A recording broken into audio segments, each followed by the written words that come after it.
Հայկական ու ադրբեջանական պատվիրակությունները լքել են Կոտայքի մարզի Աղվերան համայնքում գտնվող Ապրիկոտ հյուրանոցի տարածքը։ Մեր գործընկերներն են տեղում եղել ու հետևել շարժին։ 24 News-ի փոխանցմամբ գործարար Սամվել Ալեքսանյանի եւ ԿՊ պատգամավոր Խաչատուր Սուքիասյանի մեքենաները եւս եղել են պատվիրակություններին ուղեկցող մեքենաների շարքում։ Ավելի վաղ էլ մամուլում տեղեկություններ էին շրջանառվում, որ Ադրբեջանի փոխվարչապետ Շահին Մուստաֆայևը, որը գլխավորում է ադրբեջանական պատվիրակությունը, ցանկություն է հայտնել այցելել իր ծննդավայր Ջուջևան գյուղ։ Նա 1965 թվականին է ծնվել ու որոշ տեղեկությունների համաձայն փայլուն տիրապետում է հայերենին, ինչի համար էլ Ալիևը հենց նրան է նշանակել Սահմանագծման ու Սահմանազատման հանձնաժողովի ադրբեջանական կողմի ղեկավար։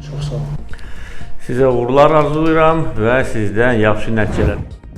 Իրավապահները խուզարկություններ են իրականացրել Ուժեղ Հայաստան կուսակցության Ավանի գրասենյակում, ըստ Հակակոռուպցիոն կոմիտեի տարածած հաղորդագրության ընտրակաշարք ստանալու եւ բարեգործության արգելքը խախտելու դեպքերի առթիվ քննվող քրեական վարույթի շրջանակներում ձերբակալվել են մի խումբ անձինք, ոչ կուսակցությունը եւ ոչ էլ Հակակոռուպցիոն կոմիտեն չի հայտնել, թե իրավապահները ում եւ քանի հոգու են ձերբակալել, սակայն մամուլում շրջանառվող տեղեկությունների համաձայն ձերբակալվածների թիվը հասնում է 6-ի։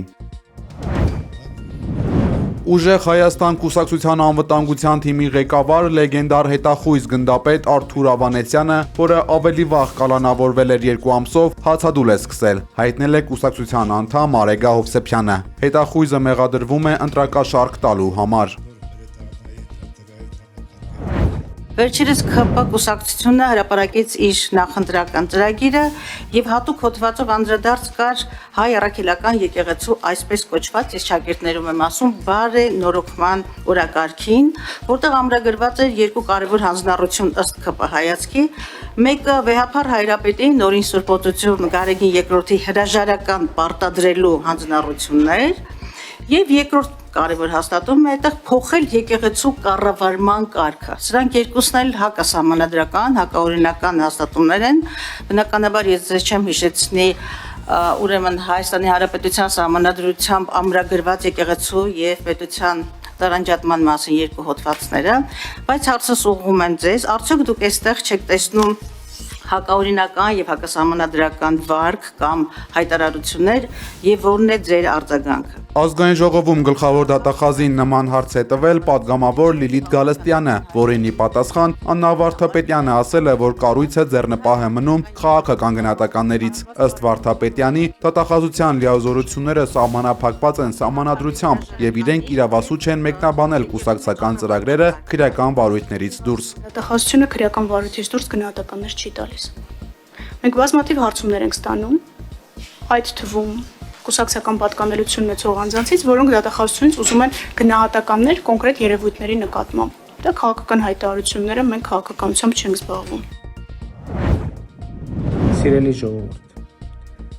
քաղաքականության ֆինանսավորման մեր իդեալը, որի հետևից մենք գնում ենք, հետևյալն է։ Քաղաքացիական պայմանագիր կուսակցության նախընտրական դրամահավաքը սկսված է, տեսանյութ է հրապարակել Նիկոլ Փաշինյանը։ Հայաստանի վարչապետը նշել է, որ իրենց քաղաքական գործունեությունը ծավալելու համար անհրաժեշտ է, որ 1000 մարդ փոխանցի 1 դրամ։ Եթե քաղաքացիական պայմանագիր կուսակցությանը քաղաքական գործունեություն ծավալելու համար պետք է 1000 դրամ, մենք պետք է գտնենք ոչ թե մի հոգու, ով մեզ կտա 1000 դրամ, այլ մենք պետք է գտնենք 1000 հոգու, ով մեզ կտա մի դրամ։ Քաղաքացիական պայմանագիր կուսակցության նախընտրական դրամահավաքը սկսված է։ Նիկոլ Փաշինյանը նորից շեշտել է, որ Հայաստանի քաղաքացին պետք է տեր կանգնի խաղաղությանը։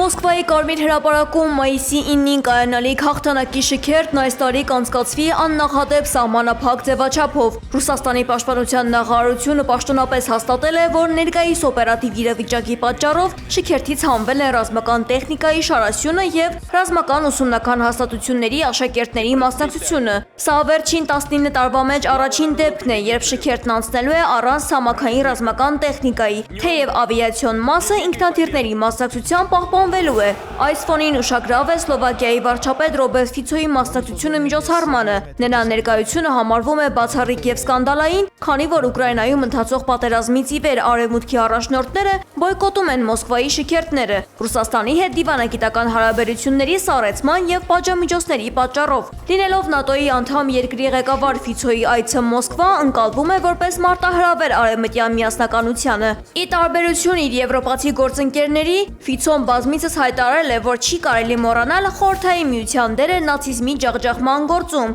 եւ դեմ է Ռուսաստանի լիակատար մեկուսացմանը։ Ռուսաստանի պաշտպանության նախարարությունը հայտնել է Դոնեցկի, Իլինովկա եւ Խարկովի Զեմլյանկի բնակավայրերի նկատմամբ վերահսկողություն հաստատելու մասին։ Ռուսական Օրսկ քաղաքում անօթաչուների թիրախ է դարձել նավթավերամշակման խոշոր գործարանը, ինչի պատճառով տեղի օդակայանում սահմանափակվել են թռիչքները, իսկ բնակիչներին հորդորել են դուրս չգալ տներից։ Ուկրաինայի Սումիի մարզում ռուսական կողմի հարձակման հետևանքով հարվածներ են հասցվել բնակելի թաղամասերին, կա 1 զոհ եւ 1 վիրավոր, բազմաբնակարան շենքից ավելի քան 16 բնակիչ տարհանվել է։ Սրան զուգահեռ ըստ ռուսական ԶԼՄ-ների ուկրաինական ԱԹՍ է ընկել Ղազախստանում, ռուսական Օրենբուրգի մարզի սահմանի մոտ։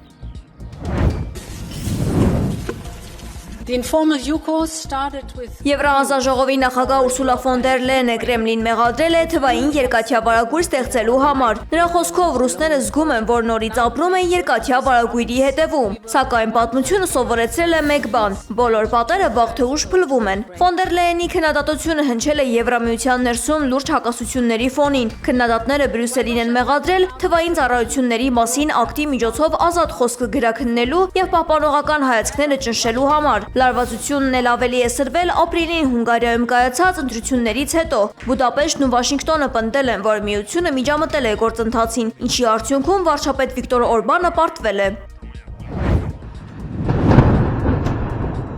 Լիբանանյան Ալ-Ախբար բարբերականը հողում անելով եգիպտական աղբյուրներին հայտնել է, որ նույնիսկ հնարավոր համաձայնագրի ստորագրումից հետո ԱՄՆ-ն չի տալիս հստակ երաշխիքներ, որ Իսրայելը կդադարեցնի հարվածները Լիբանանում։ Իսրայելը մտադիր է պահպանել իր ճակերտավոր ինքնապաշտպանության իրավունքը, ինչը թույլ կտա շարունակել հարձակումները Հեզբոլլահի ցանկացած գործողության վրա, լինեն դա զորավարժություններ, թե զենքի տեղափոխում։ Ավելին, Իսրայելն իրեն իրավունք է վերապահում շարունակել թիրախավորել կազմակերպության առաջնորդներին, անկախ ձեռք բերված պայմանավորվածություններից։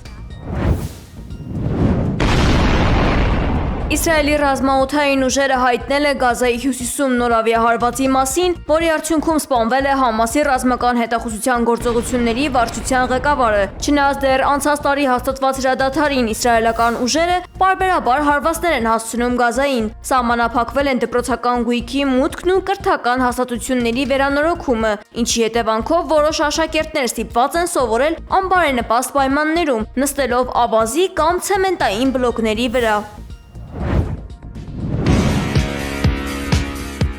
ԱՄՆ նախագահ Դոնալդ Թրամփը կոչ է արել Իրանի իշխանություններին ողջամտություն ցուցաբերել եւ շուտապույտ համաձայնագիր ստորագրել միջուկային ծրագրից հրաժարվելու մասին։ Truth Social-ում նա հրապարակել է զենքը ձեռքին իր պատկերը, նա այլևս պարոն բարի տղան չէ մակագրությամբ, ինչը փորձագետները գնահատել են որպես բանակցային կոշտ դիրքորոշման բացահայտ ազդանշան։ Թրամփն արդեն մերժել է Թեհրանի այն առաջարկը, որը նախատեսում էր բացել Հորմուզի նեղուցը միջուկային հարցի հետաձգման դիմաց։ Ըստ պարբերականների, նախագահը պատրաստվում է Իրանի նավահանգիստների տևական ծովային շրջափակմանը, քանի որ դա համարում է ավելի արդյունավետ եւ անվտանգ տարբերակ, քան ռմբակոծությունների վերսկսումը։ Ամերիկյան պատժամիջոցներից ազատվելու արտոնության ժամկետն այս կիրակի սպառվել է։ Անորոշության մատնելով Իրանի Չափար նավահանգստում Հնդկաստանի բազմամիլիոնանոց ներդրումները։ Վաշինգտոնի առավելագույն ճնշման քաղաքականության վերսկսումն այժմ փակուղի է մղում Նյու Դելիի 10-ամյա ռազմավարական ծրագիրը։ Օմանի ծոցում գտնվող այս հանգույցը Հնդկաստանի համար Կենտրոնական Ասիա եւ Աֆղանստան հասնելու միակ ուղին է, որը շրջանցում է թշնամական Պակիստանը։ Բացի տնտեսական շահից, Չափարը պետք է հակակշռեր Չինաստանի աճող ազդեցությանը, արևանությամբ գործող գվադարներ նավահանգստում։ Սակայն Սպիտակ տան ճնշման տակ հնդկական կողմն արդեն դադարեցրել է նախագծի ֆինանսավորումը եւ լուծարել կառավարման մարմինը։ Մերձավոր Արևելքում ընթացող պատերազմն ու ԱՄՆ իրան սուր առճակատումը գրեթե զրոյացնում են այս հավակնոտ ծրագրի վերակենդանացման հույսերը։ Նյու Դելին այժմ ստիպված է ընտրություն կատարել սեփական տարածաշրջանային շահերի եւ Վաշինգտոնի հետ գործընկերության պահպանման միջև։